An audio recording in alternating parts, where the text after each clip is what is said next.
ਇਹ जनाब बाजवा साहब आए ने इस्लामाबाद तो है ते रिहायशी ते ने शादी आल दे तो या सारी लग ला इन्हां दे नानके इत्थे लखनवाल मासियां फुफियां सारियां ते फिर मुलाकात अगे तो फोन ते सी ते आखन लगे भी असां आउणा घर ते मुलाकात करनी है तो आए ने हुण बैठे ने आए माह रमज़ान विच ने चलो सानूं तो कोई खिदमत दा मौका नहीं मिलिया चलो फिर से अल्लाह खैर रखे ते बाजवा साहब बरां दी फरमाइश ना फोटो भी बन जाती ना कोई मियाँ साहब बरां दे आंदे ने कोई चार शेर हो जान कल भी मियाँ साहब बरां दा कलाम भरिया सी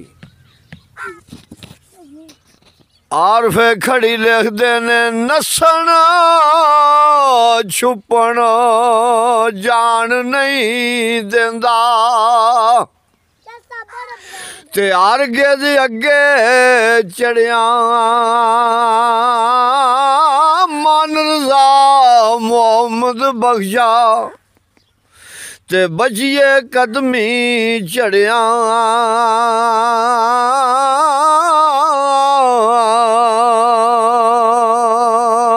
ते बास विचों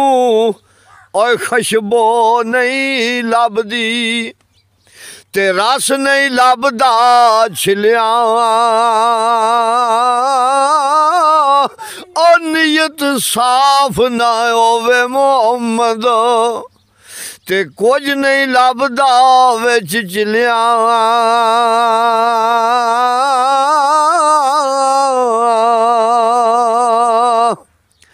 ते उज़र बहाना जोर नहीं चलदा ओ जो आखे सो करिए डीगर नू जे टैना होवे ते कानू कोल कोल मरिए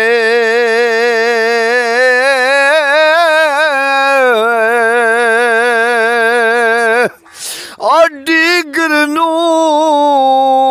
जे टैना होवे ते कानू कोल कोल मरिए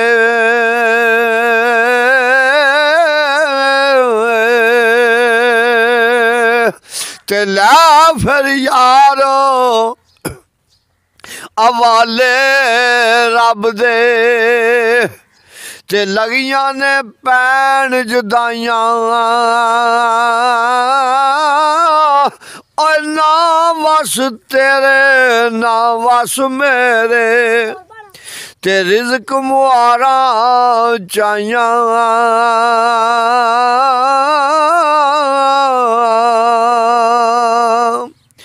ते दुश्मन मरे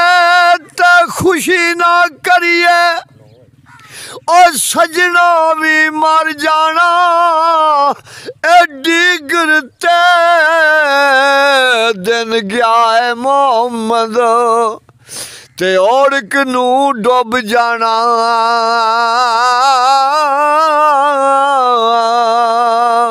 ते फजल तेरे नाल लोए तर दे ओ फटियां दे नाल जड़ के ए कुत्ते जन्नत जान मोहम्मद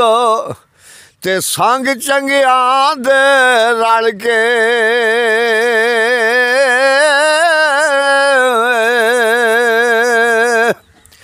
ते गई जवानी विच नदानी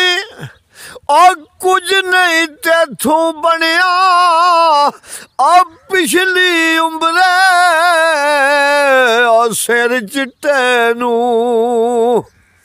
ते दाग ना ला लई जनिया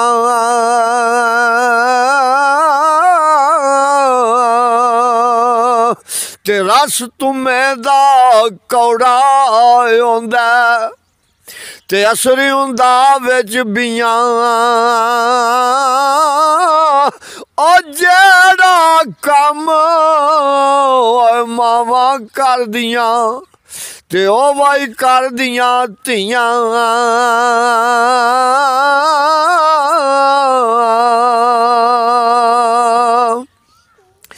ते जे मैं वेखा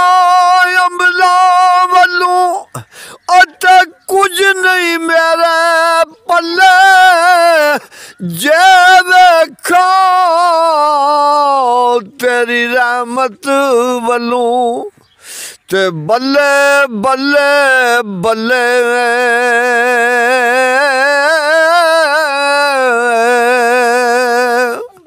ते अमला वाले लंघ लंघ जांदे ते गाफल गोते खांदे और डुबन ना देन मोहम्मद बख्शा ते कामल पीर जना दे